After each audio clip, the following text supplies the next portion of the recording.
तो क्या जिसकी उम्मीद सबसे कम नजर आ रही थी वो हो गया क्या? ईरान और अमेरिका के बीच डील पर न्यूयॉर्क टाइम्स के हवाले से बहुत बड़ी खबर। ईरान यूरेनियम देने के लिए तैयार है, यह एनवाईटी की तरफ से न्यूयॉर्क टाइम्स की तरफ से कहा गया है।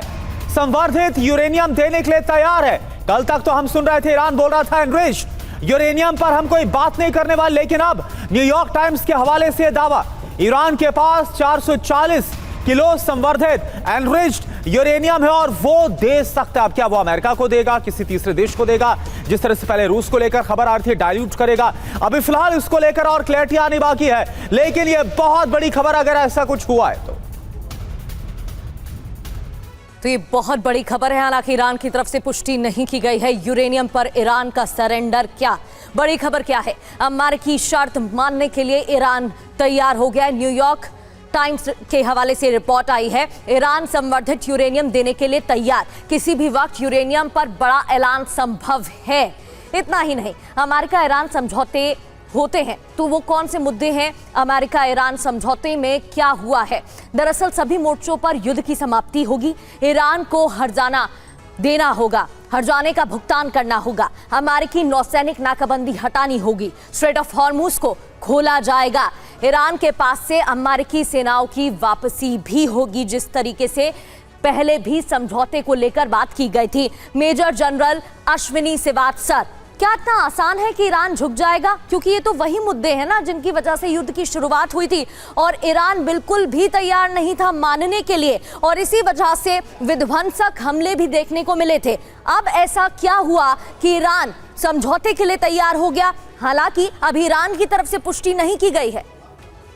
हाँ बिल्कुल, देखो एक बात तो मानना पड़ेगा प्रगति की बैक चैनल डिप्लोमेसी से बातचीत चली हुई थी और कहीं ना कहीं इस बात का नतीजा निकलना था, क्योंकि अगर ये लड़ाई दोबारा शुरू होती तो नुकसान अमेरिका को भी था, ईरान को भी था। ईरान की भी इकॉनमी बिल्कुल डगमगा गई है, 70% उसका इंफ्रास्ट्रक्चर बर्बाद हो गया है।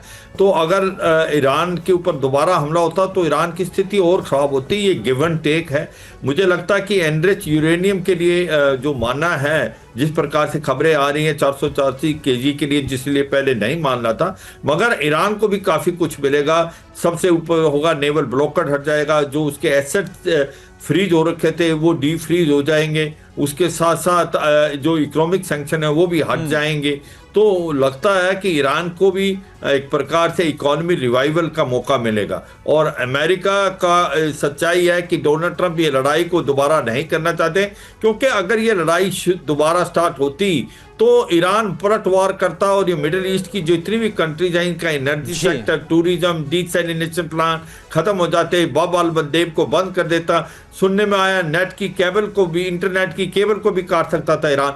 तो ऐसे में ये सच्चाई थी कि दोनों तरफ बहुत बड़ा नुकसान और पूरे वर्ल्ड की इकोनॉमी डगमगाती। तो कोई बातचीत चल रही थी। कल भी ये बात आ रही थी कि जो रिस्पॉन्स भेजा है ईरान ने, जो प्रपोजल भेजा था अमेरिका ने, वो काफी एनकरेजिंग था। ऐसे में सऊदी अरेबिया, बिल्कुल सर, तो बैक चैनल डिप्लोमेसी लगातार हो रही थी। हालांकि बयान जो दिए जा रहे थे उससे लग नहीं रहा था कि बहुत जल्द कुछ ऐसा होने वाला, लेकिन ऐसा हो गया है।